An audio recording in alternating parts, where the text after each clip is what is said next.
نحمدہ ونصلی علی رسولہ الکریم، اما بعد فاعوذ باللہ من الشیطان الرجیم، بسم اللہ الرحمن الرحیم۔ قال اللہ تبارک و تعالی: یا ایھا الذین آمنوا اتقوا اللہ وکونوا مع الصادقین۔ وقال تعالی: یا ایھا الذین آمنوا اصبروا وصابروا ورابطوا واتقوا اللہ لعلکم تفلحون۔ وقال النبی صلی اللہ علیہ وسلم: کانت بنو اسرائیل تسوسهم الانبیاء کلما ہلک نبی خلفہ نبی آخر الا لا نبی بعدی سیکون خلفاء فیکثرون۔ صدق اللہ مولانا العظیم وصدق رسولہ النبی الکریم۔ معزز دوستو، مسلمانوں کی کامیابی اس حقیقت میں مضمر ہے کہ وہ اپنے اللہ تبارک و تعالی کی صحیح معرفت حاصل کریں اور اس کے ساتھ اپنا سچا تعلق قائم کریں۔ انسانیت کی کامیابی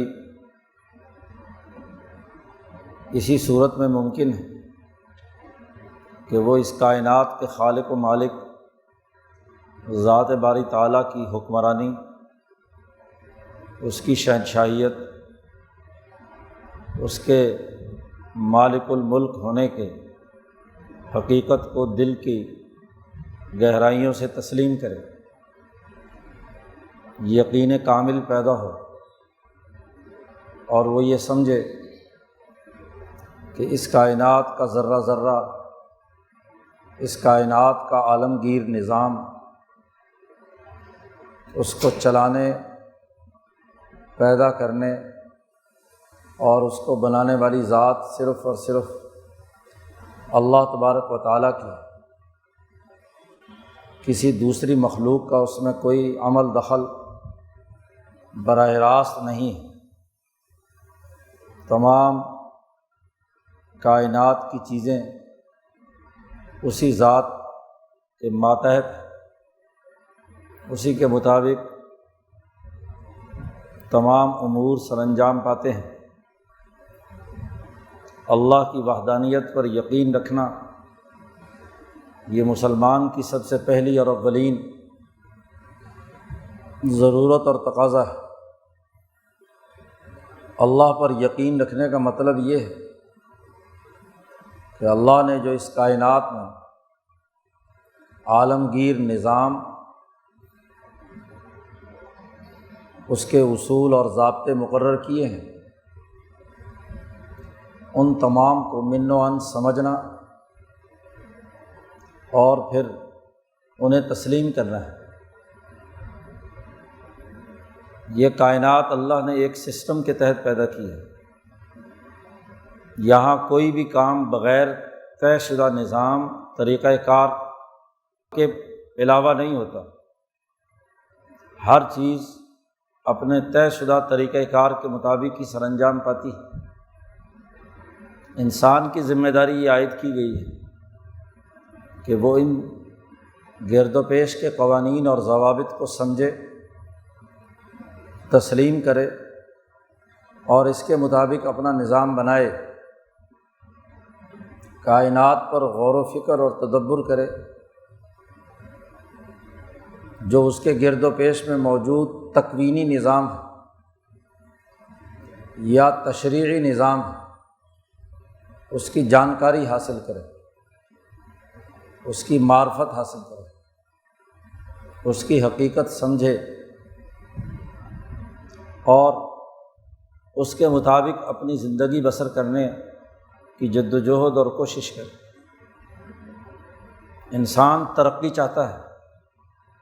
دنیا میں کون سا انسان ہے جو ترقی کا طالب نہ ہو؟ تنزلی اور ذلت، پیچھے رہنا، مغلوبیت کی حالت میں زندگی بسر کرنا، انسانیت کی فطرت کے منافی ہے۔ اب ترقی کے لیے ضروری ہے کہ اس کائنات کو بنانے والے نے اس کے جو بنیادی اساسی اصول وضع کیے ہیں ان کا علم و شعور حاصل کر کے اس کے مطابق عملی نظام بنانا۔ کہیں ایسا نہ ہو کہ بے علمی اور جہالت اور لاشعوری کی بنیاد پر کوئی کام کیے جائیں اور سمجھا یہ جائے کہ یہ ترقی یافتہ نظام ہے، حالانکہ وہ تنزل کا راستہ ہو، زوال کا راستہ ہو۔ جاہل آدمی جو کسی بھی شعبے سے جہالت رکھتا ہے وہ اسی طرح کے طور طریقے اپناتا ہے۔ اس لیے دنیا بھر میں طے شدہ بات تمام یہودیوں، عیسائیوں، ہندوؤں، کافروں، مسلمانوں میں کہ علم حاصل کرنا چاہیے۔ علم کے بغیر کسی بھی کام میں آدمی ہاتھ ڈالتا ہے تو ضرور خسارہ اٹھاتا ہے۔ علم صحیح اور پرفیکٹ ہو تو نتائج بھی صحیح اور درست آتے ہیں۔ علم ناقص اور ادھورا ہو یا سرے سے علم موجود نہ ہو تو جاہل آدمی غلط کام اچھا سمجھ کر کرتا ہے، لیکن دنیا ایک طے شدہ قانون کے تحت چل رہی ہے تو غلط کام کرنے سے غلط نتائج آئیں گے۔ اپنی خوش فہمی میں انسان رہے کہ میں تو بظاہر اچھا کام کر رہا ہوں، یہی خرابی کی بات ہے۔ اب یہ قوانین اور ضابطے ترقی کے کیسے معلوم ہوں؟ جیسے دنیا میں ہم دیگر تمام علوم میں ان علوم کے ماہرین کی اتباع کرتے ہیں، ان کے مطابق اپنا نظام بناتے ہیں، ان سے علمی استفادہ کرتے ہیں، تو خالق کائنات نے اس کائنات کے لیے، یہاں بالخصوص انسانوں کے لیے ترقی کے کون سے اصول متعین کیے ہیں وہ اسی عالم سے معلوم ہو سکتے ہیں کہ جو اللہ کی طرف سے دنیا میں علم لایا ہے، اور وہ سوائے نبی کے اور کوئی نہیں ہو سکتا۔ انبیاء علیہم السلام اللہ کے احکامات اور اللہ تبارک و تعالیٰ کے طے کردہ قوانین اور ضابطوں کو دنیا میں منتقل کرنے کا باعث بنتے ہیں۔ ان کا علم منبع الہی سے آتا ہے، وہ دنیا بھر کے تمام علوم کا جو مرکز اور منبع ہے وہاں سے علم حاصل کرتے ہیں، اور پھر اس علم کو دنیا میں منتقل کیا جاتا ہے۔ انبیاء سے، انبیاء کے صحابہ اور تابعین میں، اور ان کے تسلسل سے جو بھی اس علم کے حصول کی جدوجہد اور کوشش کرے بلا تفریق رنگ، نسل، مذہب، وہ اس علم کو حاصل کر سکتا ہے۔ کوئی نسلی فرق اور امتیاز نہیں ہے کہ فلاں خاص نسل کا آدمی یہ علم حاصل کر سکتا ہے اور کوئی نہیں۔ یہ کہا جائے کہ جی چونکہ نبی اکرم صلی اللہ علیہ وسلم علم لائے ہیں، اب صرف نبی اکرم صلی اللہ علیہ وسلم کی اولاد، نسبی اولاد جو اپنے آپ کو سید کہلاتے ہیں، صرف علم انہی کے پاس ہوگا۔ اسلام میں ایسی کوئی بات نہیں کہ خاص نسل تک علم محدود ہو، کسی بھی نسل کا ہو، کسی بھی خطے کا ہو، وہ ان علوم کو حاصل کر سکتا ہے، اس کے لیے کوئی پابندی نہیں۔ لیکن رہنما وہی بنے گا کہ جو اس علم پر عبور حاصل کرے۔ جاہل خواہ سید ہی کیوں نہ ہو، وہ قابل اتباع نہیں ہے، وہ رہنما نہیں ہے۔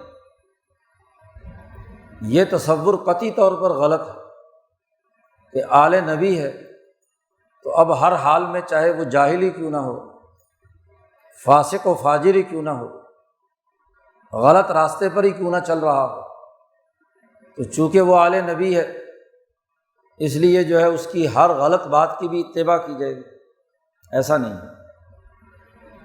ابھی پچھلے دنوں مدینہ منورہ میں مسجد نبوی میں 50 سال تک درس حدیث دینے والے ایک بہت بڑے عالم، ان کا انتقال ہوا ابھی 10-15-20 دن پہلے، ڈاکٹر محمد ضیاء الرحمن الاعظمی۔ وہ ایک ہندو گھرانے میں پیدا ہوئے، ماں باپ نے ان کا نام بانکے رام رکھا، اور ایسی نسل سے، ہندوؤں کی نسل سے تھے کہ جن کو خود ہندوؤں میں بھی صحیح مرتبے کا آدمی نہیں سمجھا جاتا۔ اللہ نے انہیں توفیق دی، مسلمان ہوئے، ماں باپ نے اور گھر والوں نے انہیں تشدد کیا، وہ یہاں سے بھاگ کر حرمین شریفین چلے گئے،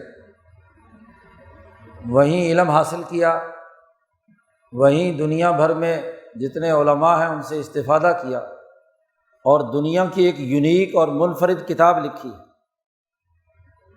الجامع الکامل الشامل۔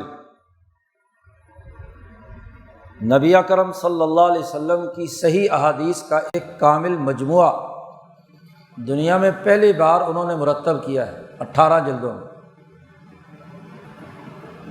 امام بخاری رحمۃ اللہ علیہ نے تو خاص شرائط کے تحت اصح الصحیح احادیث جمع کی ہیں، لیکن انہوں نے تمام سیاہ ستہ اور دنیا کی کوئی 150-200 بنیادی جو حدیث کی کتابیں ہیں ان میں سے صحیح اور حسن احادیث کا ایک مجموعہ 18-20 جلدوں میں لکھا ہے۔ کہاں ایک ہندو کے گھر میں پیدا ہوئے، ہندوستان کی کمزور ترین نسلوں سے تعلق تھا، جن کو خود ان کے اپنے ہم مذہب کوئی حقیقت دینے کے لیے تیار نہیں، عزت دینے کے لیے تیار نہیں، لیکن علوم نبوت حاصل کیے اور احادیث کی وہ خدمت سر انجام دی جس کی عرصہ دراز سے ضرورت تھی، کہ حدیث صحیح اور حسن حدیثیں جو مختلف کتابوں میں بکھری ہوئی ہیں، ان تمام کو ایک خاص علمی ترتیب کے ساتھ، فقہی ترتیب کے ساتھ مرتب اور مدون کیا جائے، تو اکیلے آدمی نے یہ کام کر دیا۔ تو اسلام میں یہ بات نہیں ہے کہ یہ کوئی نسلی مذہب ہے یا یہ کسی خاص زبان اور قوم کا مذہب ہے، آفاقی مذہب ہے، کل انسانیت کا ہے۔ جو انسان بھی یہ علم حاصل کر لے وہ اس کی رہنمائی کا فریضہ سر انجام دے سکتا ہے۔ علم کے سامنے ہی گردنیں جھکتی ہیں۔ بانکے رام جب تک غیر مسلم ہے تو کوئی اس کو قریب لگانے کے لیے تیار نہیں ہے، اور جب وہ محدث بن کر مسجد نبوی کے اندر روضہ رسول کے قریب درس حدیث دے رہا ہے تو دنیا بھر کے بڑے بڑے محدثین اس کے سامنے زانوئے تلمس طے کرتے ہیں۔ علم ہے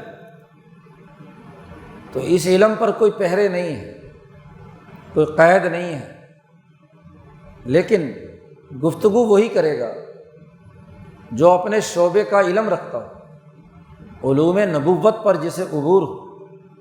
علاج معالجہ وہی کرے گا جو ڈاکٹر ہوگا۔ اگر میڈیکل سائنسز کے تمام دروازے تمام انسانوں کے لیے کھلے ہیں کہ جو چاہے مرضی داخلہ لے لے، تو اس کا یہ مطلب تھوڑا ہی ہے کہ ہر آدمی علاج کرنے لگ جائے۔ جو داخلہ لے کر پڑھ کر مہارت حاصل کر کے اس میں ایکسپرٹ ہوگا وہی علاج کر سکے گا۔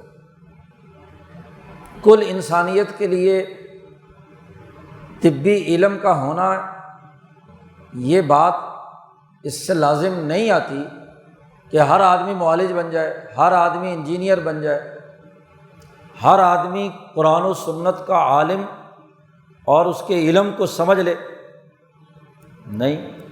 ہر علم کی اپنی اصطلاحات، اس کا اپنا ایک میکنزم ہے، اس کو سمجھنے کا ایک طریقہ کار ہے۔ جب تک آدمی اس سے نہیں گزرتا اس وقت تک اسے اپنے علم و فن پر عبور حاصل نہیں ہوتا۔ حتیٰ کہ ایک آدمی 4 سال 5 سال MBBS بھی کر لے تو پھر بھی اس کو ماہر نہیں مانا جاتا جب تک کہ وہ اس شعبے کے بڑے بڑے پروفیسرز اور ماہرین کی صحبت میں رہ کر فیلوشپ اختیار نہ کرے، ان کی مجلسوں میں نہ بیٹھے، بار بار اس پر بحث اور گفتگو اور اس میں حصہ نہ لے تو ایکسپرٹ تھوڑی ہو جائے گا۔ بس اتنا ہی ہوگا کہ وہ فارماسیوٹیکل کمپنیوں کی دوائیوں کے نام لکھنے کی صلاحیت پیدا کر لے گا۔ اسی طریقے سے دین کے علم کا بھی معاملہ ہے۔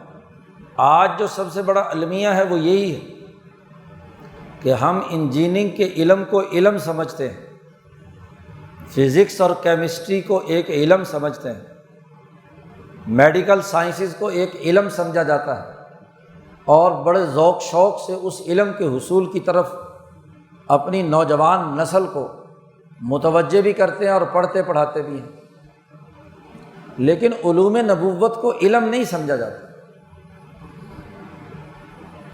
یہ دور زوال کی سب سے بڑی لعنت ہے جو آج ہم پر مسلط ہے۔ بس دین کسی آدمی کو اردو پڑھ کر اردو کے مسئلے سمجھ کر کوئی 2-4 مسئلے سمجھنے آ گئے، یا اسلام کی کوئی عمومی باتیں نماز روزہ اسے آ گئیں، یا کوئی 5-6-10 نمبر بیان کرنے آ گئے، تو اب وہ اس علم کا علامۃ الدہر ہوتا ہے۔ وہ جو چاہے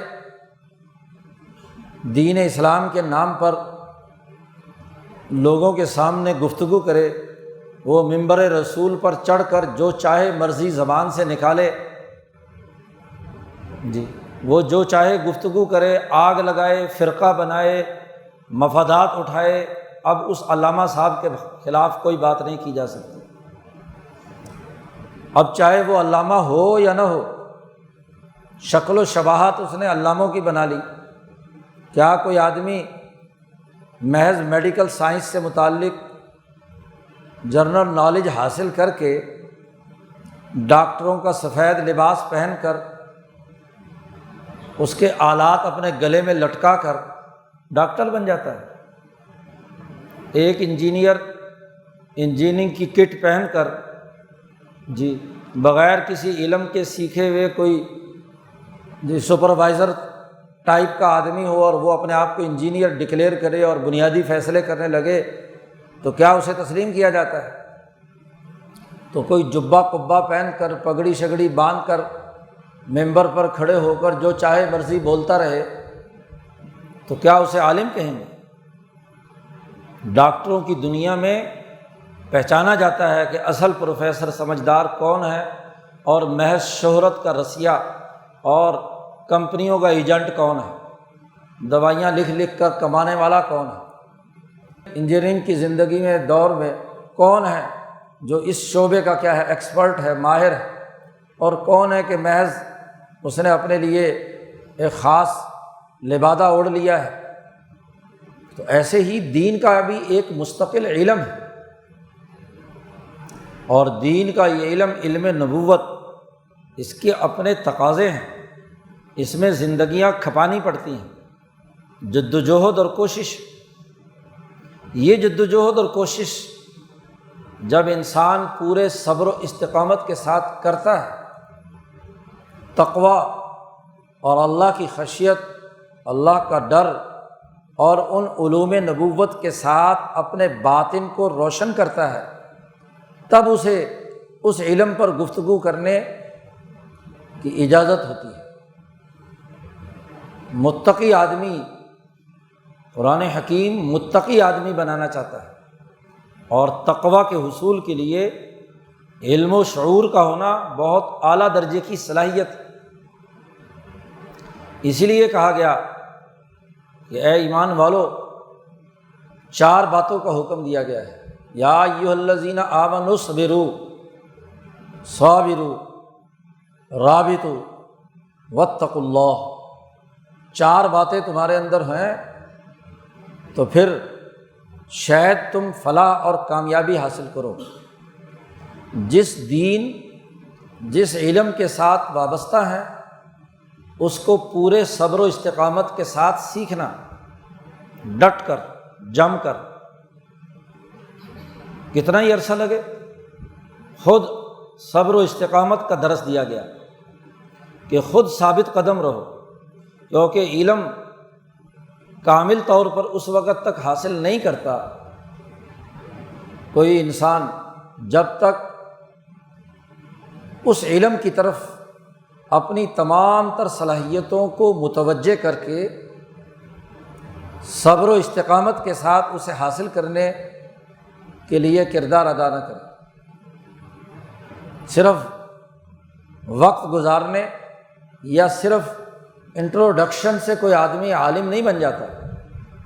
آج کا سب سے بڑا المیہ یہ ہے کہ ہماری یونیورسٹیاں، ہمارے کالجز، ہمارے مدارس اور ہماری مسجدیں اور ہماری خانقاہیں، ان کا المیہ یہ ہے کہ وہ علم کا محض تعارف کراتی ہیں۔ آپ دیکھ لو، یہ جب سے سیمسٹر سسٹم آیا ہے، اس نے تو ویسے ہی علم کی صلاحیت اور استطاعت ختم کر دی کہ وہاں صرف تعارف، ایک سیمسٹر میں 4 مہینے پڑھاتے ہیں اور ایک کتاب یا ایک شعبہ علم سے متعلق ابتدائی تعارف کرایا جاتا ہے۔ ٹھوس علم نہ استاذ کے پاس ہے اور تو شاگردوں کے پاس کیسے ہوا؟ علم کے تمام پہلو، اس کا بڑا گہرا تعلق پریکٹیکل کے ساتھ۔ محض نظریات اور افکار رٹ لینے سے علم حاصل نہیں ہوتا، اس سے تو زیادہ سے زیادہ تعارف ہو جاتا ہے علمی طور پر۔ آپ ایک صحافی کے طور پر باہر بیٹھ کر ایک علم کے بارے میں ایک اجمالی سا تعارف حاصل کر لیتے ہیں۔ وہ علم آپ نے رچے بسے گا تو تب کہ جو کچھ پڑھا ہے اس کا پریکٹیکل بھی کرے، اور وہاں اگر کوئی غلطی ہوئی ہے اس علم میں، اس کے استعمال کرنے میں، تو اسے اساتذہ سے، ماہرین کی صحبت سے اسے سیکھا جائے۔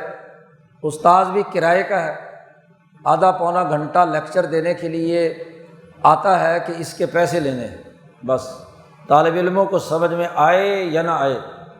اور سوال کرنا یہ تو ہمارے تعلیمی اداروں میں جرم قرار دے دیا۔ استاذ کے سامنے بدتمیزی شمار ہوتا ہے کہ آپ سوال کر کے بات سمجھنا چاہتے ہیں۔ الحمدللہ مجھے اس ملک کی تمام یونیورسٹیوں میں خطاب کرنے کا موقع ملا ہے، طلباء اور اساتذہ سے ملاقاتیں ہوئی ہیں، تو وہاں سوال ہی نہیں پیدا ہوتا کہ کوئی سوال کر سکے۔ یہ تو اسکولوں اور کالجوں کا اور یونیورسٹیوں کا حال ہے، اور مدرسوں میں بھی علماء اور مفتیان کرام کا تقدس آڑے آتا ہے۔ وہاں تو تقدس کی ایک اور چادر بھی چڑھی ہوئی ہوتی ہے مذہب کے نام سے، کہ آپ سوال نہیں کر سکتے۔ جب سوال نہیں کریں گے تو بات کیسے سمجھ میں آئے گی؟ علم کیسے منتقل ہوگا؟ اور علم کے لیے تو طالب علم کو دن رات ایک کرنا پڑتا ہے، تب علم حاصل ہوتا ہے۔ دنیا کے آج مہذب ملکوں میں جہاں جہاں اعلیٰ درجے کا علم ہے، وہاں 24 گھنٹے کی مصروفیت ہے نا، سوائے سونے، کھانے پینے اور ضروریات کے پورا کرنے کے علاوہ باقی سارا کام اس علم میں انہماک، اس کی اسائنمنٹ تیار کرنے، ان کو مختلف زاویوں سے پرکھنے، سوالات اٹھانے، سوالات کا جواب حاصل کرنے کی طرف متوجہ ہوتے ہیں تو علم حاصل ہوتا ہے۔ تو آج ہماری یونیورسٹیاں اور ہمارے کالجز اور ہمارے مدرسے علم نام کی چیز نہیں، جہالت کو فروغ دیا جا رہا۔ ڈگریاں ہیں، علم نہ دارت۔ اور جن قوموں کے پاس علم نہیں ہوتا تو وہ کبھی ترقی نہیں کر سکتی۔ ہارون الرشید کا بیٹا ہے مامون الرشید۔ مامون جب تعلیم کے زمانے میں تھا، پڑھتا تھا، تو ہارون نے اس کے اتالیق، جو اس کی تعلیم و تربیت پر مامور تھا، ایک دفعہ کہا تم نے اپنے شاگرد کا امتحان بھی لیا ہے کہ اس کا علم میں انہماک کتنا ہے، اس کا امتحان لو۔ انہوں نے کہا ٹھیک ہے۔ شاہی شہزادہ تعلیم حاصل کر رہا ہے، رات کو اس نے پانی مانگا، تعلیم کے دوران پیاس لگی، تو جو غلام موجود تھا خادم، اس کو کہا کہ جی پانی لاؤ، تو استاد نے اسے کہا کہ پانی کے بجائے تیل کا پیالہ بھر کے دینا ہے اسے، اور پھر جو اس کا رد عمل ہو وہ مجھے بتانا ہے۔ اس نے پانی کی جگہ پر تیل کا گلاس بھر کے رکھ دیا، مامون پی گیا، اسے پتہ ہی نہیں چلا کہ میں نے تیل پیا ہے یا پانی پیا ہے۔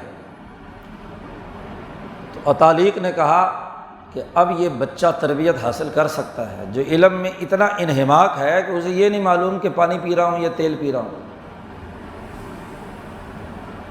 جب اس کی تعلیم مکمل ہوئی تو عطالیق نے اسے کہا کہ میرے ساتھ تم پیدل دوڑو گے اور میں گھوڑے پر ہوں گا، پیچھے چلنا اور بغداد کا چکر لگانا ہے، اور خبردار گھوڑے سے پیچھے تم نے نہیں رہنا، گھوڑے کے ساتھ چلنا ہے، اور اگر پیچھے رہے تو چابک سے تمہیں سزا دی جائے گی۔ شہزادہ ہے جی، گھوڑا دوڑایا جا رہا ہے، نہیں دوڑ پاتا تو چابک رسید کیا جاتا ہے۔ جب پورا راؤنڈ مکمل ہو گیا تو عطالیق نے پوچھا کہ تمہیں میں نے یہ کیوں اس مرحلے سے گزارا؟ میں نے کہا جی استاذ ہیں، جیسے چاہیں آپ کریں۔ اس نے کہا بات یہ ہے کہ تم نے کل کو حکمران بننا ہے، تمہیں پتہ ہونا چاہیے کہ تمہاری سواری کے ساتھ جو انسان دوڑ رہے ہیں ان پر کیا بیتتی ہے، کیا حالت ہوتی ہے انسان کی، اور ایسی حالت میں اگر اس کو چابک بھی رسید کیا جائے تو پھر اس کے خیالات اور جذبات کیا ہوں گے۔ تو انسانیت کی ہمدردی اور خیرخواہی تمہیں معلوم ہونی چاہیے، ورنہ شہزادے کو کیا پتہ، ماشاءاللہ ہمارے ملک کے سیاسی شہزادوں کو کیا پتہ کہ سڑک ٹوٹی ہوئی ہو اور ایک کھٹارا سی بس وہاں چل رہی ہو تو انسانوں پر کیا بیتتی ہے۔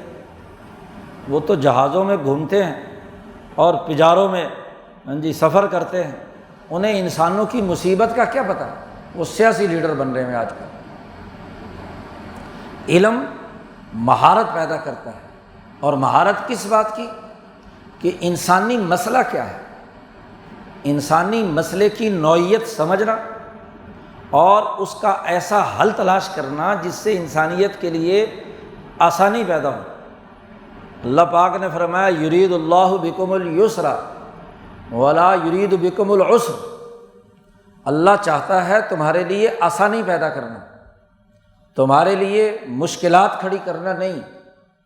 علم اور شعور کی بنیاد پر جو حکمرانی قائم ہوتی ہے اس کا بنیادی تصور بیانیہ یہی ہوتا ہے کہ وہ انسانوں کی مشکلات دور کرے، آسانیاں پیدا کرے۔ معاذ بن جبل رضی اللہ تعالیٰ عنہ اور ابو موسیٰ اشعری رضی اللہ تعالیٰ عنہ، دونوں حضرات کو حضور صلی اللہ علیہ وسلم نے اپنی ریاست مدینہ کی حکمرانی کے زمانے میں شمالی یمن اور جنوبی یمن دونوں کا حکمران گورنر بنا کر بھیجا تھا، ایک صحابی شمالی یمن میں اور ایک جنوبی یمن میں۔ جغرافیائی محل وقوع یمن کا ایسا ہے کہ ایک بڑے پہاڑ نے شمال اور جنوب میں یمن کو تقسیم کیا ہوا ہے، ان کے درمیان ایک بہت بڑا پہاڑ حائل ہے، اس لیے دونوں الگ الگ خطے رہے اور ان کا حکومتی نظم و نسق بھی ہمیشہ سے الگ ہی رہا، اس لیے دو گورنر بنا کر بھیجے اور دونوں سے کہا یسرا ولا تعسرا، بشرا ولا تنفرا، لوگوں کے لیے آسانی پیدا کرنا، ان کو خوشخبریاں سنانا، نفرت اور مشکلات مت کھڑی کرنا، تنگی میں مت مبتلا کرنا۔ علم کا مقصد تو انسانی مشکلات کی گتھیوں کو سلجھانا ہے، اور یہاں الٹا معاملہ ہے کہ ہم علم حاصل کرتے ہیں مشکلات کی گتھیوں کو مزید الجھانے کے لیے۔ ہمارا بیوروکریٹ علم حاصل کر کے حکومتی منصب پر پہنچتا ہے تو انسانوں کو سہولتیں دینے کے بجائے انسانوں کے لیے مشکلات کھڑی کرتا ہے۔ فائل دبا کر بیٹھ جاتا ہے رشوت کے لیے، کھانے پینے کے لیے، پیسے کے لیے۔ مولوی صاحب علم حاصل کرتے ہیں اور وہ دین کو اتنا پیچیدہ اور مشکل بناتے ہیں، فرقہ واریت کے دبیز لبادے میں اتنا الجھا دیتے ہیں کہ اصل دین کیا ہے یہ کسی کو کچھ سمجھ نہیں آتا۔ وہ فرقوں کی بھول بھلائیوں میں داخل کر کے مشکلات کھڑی کرتے ہیں، آسانیاں پیدا نہیں کرتے۔ یاد رکھیے، جہالت پر مبنی علم، ناقص علم اور جاہلانہ تصورات وہ ہمیشہ مشکلات ہی کھڑی کرتے ہیں، وہ کبھی مشکل حل کرنے کی اہلیت نہیں حاصل کر پاتے، تجربے کرتے رہتے ہیں۔ 70 سال کی تاریخ آپ کے سامنے ہے، سیاسی تجربے کتنے کیے ہیں، پارٹیوں کے تجربے کتنے کیے ہیں، نظاموں کے تجربے کتنے کیے ہیں، معیشت کے حوالے سے کتنی پالیسیاں نافذ کی گئی ہیں۔ ہر ایک تجربہ ایک نئی مشکل کی صورت میں پاکستانیوں کی گردنوں میں ایک نئی مشکل کھڑا کرنے کے لیے میدان میں ہوتا ہے۔ مسئلہ حل ہونے کے بجائے مزید الجھ جاتا ہے، اور اس الجھے ہوئے مسئلے کو حل کرنے کے جتنے طریقے بتلائے جاتے ہیں وہ مزید الجھتے چلے جاتے ہیں۔ جی تمام انسانوں کے لیے، جی ملک کے پاکستانیوں کے لیے آج سے 30-40 سال پہلے ٹی وی چینلوں پر بھی حکومتوں کی طرف سے بھی پروپیگنڈا کیا کہ جی ہر جھونپڑی اور ہر بستی میں بجلی کا بلب جلائیں گے۔ ٹھیک ہے جی، اچھی بات ہے، لیکن بنے گی کیسے بجلی؟ تو بھاری قرضوں اور بھاری اخراجات کے ساتھ بجلی پیدا کرنے کی کمپنیوں کو، یہاں عالمی سرمایہ دار کمپنیوں کو دعوت دے کر انتہائی ظالمانہ اور شفاف معاہدے کیے گئے، جی جس میں حکومت کو سب کچھ دینا ہے ان سرمایہ دار کمپنیوں کو، اور وہ یہاں کے حکمران طبقوں کی بھی ہیں، ان کے اللے تللے پالنے والوں کی بھی ہیں، عالمی کمپنیاں بھی ہیں۔ تو مہنگی سے مہنگی بجلی پیدا کر دی تو جھونپڑی میں جلانے کے لیے پیسے کہاں سے آئیں گے؟ بل ادا کرنے کی سکت کیا ہوگی؟ آج انہی کمپنیوں کا سرکولر ڈیٹ بڑھ کر کہاں سے کہاں پہنچ گیا۔ تو کون سے علمی نابغے آئے تھے جنہوں نے بجلی کا نظام بنایا، اور ہر گزرتے دن کے ساتھ اس کا حل سوچا جا رہا ہے کہ اربوں ڈالر کے قرضے لے کر وہ گردشی قرضہ ادا کرنے کے نام پر سرمایہ داروں کو پالا جائے اور یہاں کے غریب عوام پر ٹیکس لگایا جائے، اور اگر لائن لاسز ہوں بھی تو وہ ان لوگوں پر ڈال دیے جائیں جو بجلی کے بل پہلے سے ادا کر رہے ہیں۔ چوری کرے کوئی اور ادا کرے کوئی، یہ ماشاءاللہ علمی مہارت ہے۔ ایسے بزرگ جمہوروں اور ایسے علم کے نام نہاد ماہروں کو تو سرے عام پھانسی دینے کی ضرورت ہے کہ تمہارے علم نے مشکلات کھڑی کی ہیں یا تمہارے علم نے یہاں کوئی آسانیاں پیدا کی ہیں۔ بڑا واضح کرائیٹیریا قرآن حکیم نے متعین کر دیا کہ جو ذات باری تعالیٰ کی شہنشاہیت جو اس کائنات میں ہے، اس کا ارادہ بھی یہ ہے کہ وہ آسانیاں پیدا کرنے کے لیے ہے، مشکلات کھڑی کرنے کے لیے نہیں۔ رسول اللہ صلی اللہ علیہ وسلم 10 سال تک مدینہ منورہ کی ریاست کے حکمران ہیں تو آسانیاں پیدا کرنے کے لیے ہیں، مشکلات کو دور کرنے کے لیے، بلکہ جہاں کہیں ضروری بھی تھا تو حضور صلی اللہ علیہ وسلم نے وہاں بھی مشکل کی وجہ سے اس چیز کو لازمی اور ضروری قرار نہیں دیا۔ نبی اکرم صلی اللہ علیہ وسلم نے فرمایا لولا ان اشق علی امتی لامرتہم بالسواک عند کل صلاۃ، اگر میری امت پر یہ مشقت کی بات، مشکل کی بات نہ ہوتی تو میں ہر مسلمان پر یہ لازمی قرار دیتا کہ وہ ہر فرض نماز کی ادائیگی کے لیے بلکہ ہر نماز سے پہلے مسواک کیا کرے۔ اور مسواک کے فضائل بیان کیے کہ مطہرۃ للفم، منہ کو صاف کرتی ہے اور معدے کی بدبو دور کرتی ہے۔ آج ڈاکٹر ہمارے کہتے ہیں کہ جی منہ کی صفائی، برش، ہاں جی دانتوں کی، جب بھی کوئی چیز تھوڑی بہت ہی منہ میں آپ کے جائے تو اس کے بعد برش کرنا چاہیے، معدے کی تمام خرابیوں کا علاج ہے۔ لیکن حضور نے فرمایا کہ اگر ہر آدمی کو اس طرح لازمی قرار دے دیا جائے تو اس سے تو بڑی کیا ہے، مشقت کی بات۔ اس مشقت کی وجہ سے میں نے، حضور فرماتے ہیں کہ لازمی قرار نہیں دیا، بطور مستحب اور مسنون کے تو کہا کہ مسواک کرو، لیکن فرض نہیں قرار دیا، آسانی پیدا کی۔ حضور صلی اللہ علیہ وسلم نے مکہ مکرمہ خانہ کعبہ جب فتح کیا، آپ صلی اللہ علیہ وسلم کی حکومت مکہ پر ہو گئی، تو دوسرے تیسرے دن حضور صلی اللہ علیہ وسلم نے حضرت عائشہ صدیقہ رضی اللہ تعالی عنہا سے کہا، اے عائشہ، اگر تیری قوم ابھی مکے والی نئی نئی مسلمان نہ ہوتی تو میں اس خانہ کعبہ کو توڑ کر ابراہیم کی بنیادوں پر بنا دیتا۔ یہ خانہ کعبہ انہوں نے بنایا تھا، مکے کے ان ظالموں نے حضور کے بچپن کے زمانے میں، تو ایک تو حلال پیسے نہیں تھے، اس لیے حتیم چھوڑنا پڑا، باقی عمارت بنانی پڑی، اور دوسری حرکت یہ کی کہ خانہ کعبہ کے 2 دروازے تھے، جہاں آج ملتزم اور حجر اسود ہے، یہاں سے ایک دروازہ اور اس کے بالکل سامنے دوسرا دروازہ تھا، اور زمین کے ساتھ خانہ کعبہ ملا ہوا تھا۔ لوگ، ہر آدمی عام و خاص ایک دروازے سے خانہ کعبہ میں داخل ہوتا اور دوسرے دروازے سے نکل جاتا، کوئی اس کے اوپر ایسے پابندی نہیں تھی کہ مخصوص لوگ ہی خانہ کعبہ میں داخل ہو پائیں۔ لیکن ان مکے کے سرداروں نے اپنے مطلب کے لیے دروازہ بھی ایک کر دیا اور اس کی دہلیز بھی اونچی کر کے آدمی کا ہاتھ پہنچتا ہے جہاں اس کی دہلیز ہے، یعنی کوئی عام آدمی اس پر چڑھ نہ سکے جب تک کہ سیڑھی نہ لگائی جائے، اور سیڑھی کا قبضہ ایک کنجی بردار کے پاس رہتا ہے کہ وہ اپنی مرضی کے لوگوں کے لیے سیڑھی لگائے گا، تالا کھولے گا، پھر کوئی آدمی خانہ کعبہ میں داخل ہوگا۔ تو بڑی مرکزی بنیادی مقام اللہ کا گھر، جس پر مکے کے مشرکوں نے پہرے لگا کر اس کو مخصوص طبقاتی نظام میں اپنے سوچ اور نظریے کے مطابق بنا لیا۔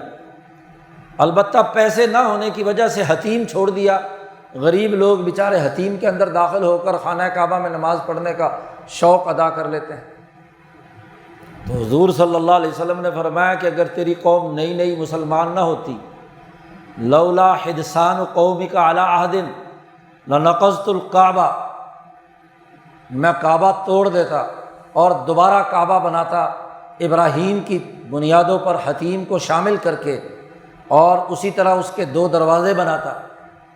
لیکن یہ لوگ کہیں گے کہ نبی نے کعبہ بھی اپنا بنا لیا، تو اس کے نتیجے میں کہیں یہ لوگ جن کو دعوت دے کر اسلام میں لانا مقصود ہے، اس دعوت پر اثر پڑے گا۔ اس لیے میں نے کیا ہے، مشقت میں مبتلا کرنے کے بجائے میں نے اس خانہ کعبہ کو اسی طرح چھوڑ دیا۔ تو فتنہ پیدا کرنے سے روکنے اور انسانوں کی مشکلات کو دور کرنے کے لیے نبی اکرم صلی اللہ علیہ وسلم یہاں تک پہنچے۔ صحابہ کرام کے اعمال، عمر فاروق کی ہدایات، ابو بکر صدیق کی ہدایات، حضرت عثمان کی ہدایات، حضرت علی کی ہدایات، حضرت حسن کی ہدایات، حضرت امیر معاویہ کی ہدایات، صحابہ کے اجماع کے ساتھ جو ثابت ہے، حکومتی نظم و نسق، وہ انسانوں کے لیے آسانی پیدا کرنے کا ذریعہ ہو، مشکلات کھڑی کرنے کا نہ ہو۔ جس بات پر تمام فرقے مسلمانوں کے متفق ہیں، کسی کا کوئی اختلاف نہیں ہے، سنی، شیعہ، دیوبندی، بریلوی، اہل حدیث، کسی کا اس پر اختلاف نہیں کہ صحابہ کا جو اجتماعی عمل ہے، حضور صلی اللہ علیہ وسلم کا جو عمل ہے، ائمہ اہل بیت کا جو عمل ہے، وہ اجتماعی آسانی پیدا کرنے کا ہے، مشکلات کھڑی کرنے کا نہیں۔ آج وہ مسلمان 57 ملکوں کے حکمران انسانوں کے لیے مشکلات کھڑی کر رہے ہیں، آسانیاں نہیں۔ مشکلات میں اضافہ کرنے والی بیوروکریسی بنا رہے ہیں، سیاستدان گھڑ رہے ہیں، مولوی اور پیر بنا رہے ہیں، لیڈر اور رہنما بنا رہے ہیں، صحافی پیدا کیے جا رہے ہیں اسی کام کے لیے کہ نئی سے نئی مشکل کھڑی کی جائے۔ اور یاد رکھیے یہ طریقہ کار برطانوی سامراج کا رہا، فائل روکو، مشکلات میں لوگوں کو مبتلا کرو، اس کے ذریعے سے پیسے بٹورو۔ تو یہ غلامی کے زمانے کی لعنت جہاں جہاں دنیا میں برطانیہ کی حکمرانی رہی، یورپین بھیڑیوں کی حکمرانی رہی، وہاں وہاں جتنے مسلمان ملک ابھر کر سامنے آئے ان میں یہی طریقہ کار رائج ہے۔ تو یہ ظلم کا طریقہ کار، جہالت اور لا علمی کا طریقہ کار سوسائٹی میں موجود ہونا، یہ دین اسلام کے علم کی توہین ہے۔ ہم نے اسلام کو بطور علم اور شعور کے سیکھا ہی نہیں، محض رسم کے طور پر چند رسومات ادا کیں۔ علم جو کچھ پڑھتے یا پڑھاتے ہیں وہ اپنے آقاؤں کے طرز تعلیم کو سمجھ کر۔ جی انگریزوں نے یہاں جو نظام تعلیم بنایا 1835 کے بعد، سرکاری طور پر بھی اور پرائیویٹ طور پر بھی، اس کا طریقہ کار یہ تھا، چاہے وہ سر سید کا بنایا ہوا علی گڑھ ہو، لاہور کے بنے ہوئے ایچیسن کالج ہو، لارنس کالج ہو، چیف کالج ہو، پنجاب یونیورسٹی ہو، مدرسہ عالیہ کلکتہ ہو، اور مدرسوں کا وہ روایتی نظام جو غلامی کے زمانے میں وجود میں آیا ہو، اس میں ایک ہی کام ہے کہ ٹھوس علم دینے کے بجائے اوپر سے کچھ تعارف کرا کے پھر اسی سسٹم کا اعلی کار بنا دیا گیا۔ حتیٰ کہ اس غلط نظام تعلیم میں بھی ایک نوجوان جب علم حاصل کر رہا ہوتا ہے تو اس کے بڑے جذبات ہوتے ہیں خدمت انسانیت کے، لیکن جب وہ اس سسٹم میں داخل ہوتا ہے تو ہر کے در کان نمک رفت نمک شد، جو نمک کی اس کان میں داخل ہو جاتا ہے نمک ہو جاتا ہے۔ وکیل جب تک پڑھ رہا ہوتا ہے تو رول آف لا اس کے دماغ میں ہوتا ہے، لیکن جب پھٹے پہ بیٹھ کر کچہری میں اور عدالتوں میں کردار ادا کرنے لگتا ہے تو پھر کیا ہوتا ہے، اسی کان کی نمک کا حصہ ہوتا ہے۔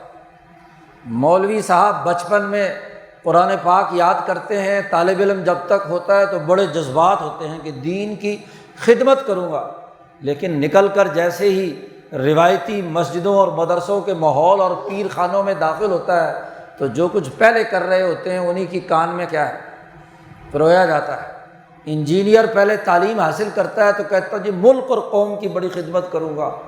ڈاکٹر پڑھ رہا ہوتا ہے تو بیچارہ نیک اور مخلص نوجوان چاہتا ہے کہ وہ انسانیت کی خدمت کرے، لیکن جیسے ہی خدمت کرنے کے لیے میدان میں اترتا ہے اور وہاں جو یلغار ہوتی ہے فارماسیوٹیکل کمپنیوں کی، مقابلے کی، ہرس کی، ہوا کی، اور تو اور ماشاءاللہ والدین بھی جو کہتے ہیں جی 25 30 40 50 لاکھ ہم نے تم پر خرچ کیے ہیں، اب یہ ریٹرن بما سود کے کرو، کماؤ۔ خدمت انسانیت کہیں کی کہیں رہ جاتی ہے اور وہ لوٹ مار شروع کر دیتا ہے۔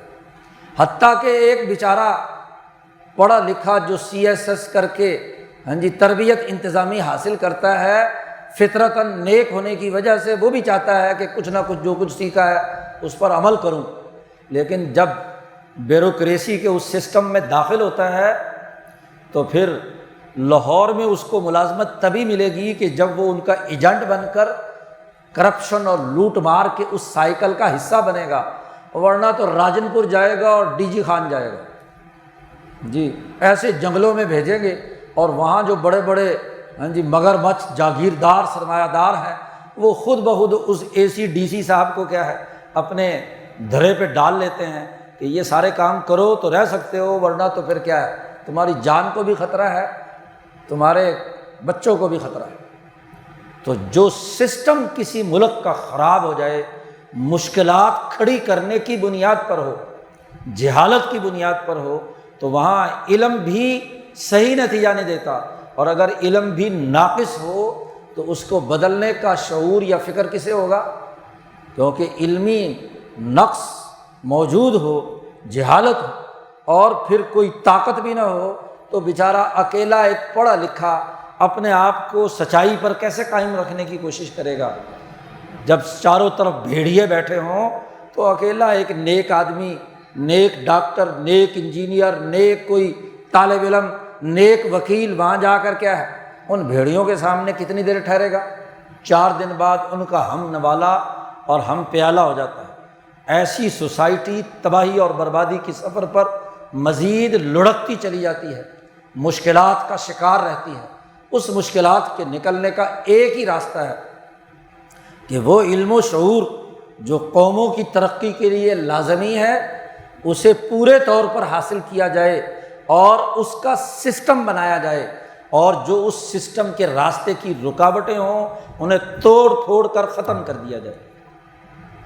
اسی کو شاہ ولی اللہ صاحب نے کہا فک کل نظام، ایسا فرسودہ اور ظالمانہ مشکلات کو کھڑا کرنے والا نظام، اس کو توڑ کر جب تک ختم نہ کیا جائے تو نیا نظام استوار نہیں ہو سکتا۔ اس لیے علم و شعور کی شمع جلانا، اس کا نظام قائم کرنے کی فکر کرنا، اس کی جد و جہد اور کوشش کرنا، یہ تعلق مع اللہ کا پہلا اور بنیادی اور لازمی نتیجہ ہے۔ یہ نہیں تو بابا کہانیاں ہیں، رسم ہے، رسم ادا کرنے سے دنیا میں کوئی نتیجہ پیدا نہیں ہوتا۔ اللہ تعالیٰ دین کا علم اور شعور حاصل کرنے اور اس کے مطابق جد و جہد اور کوشش کرنے کی توفیق عطا فرمائے۔ وآخر دعوانا ان الحمد للہ رب العالمین۔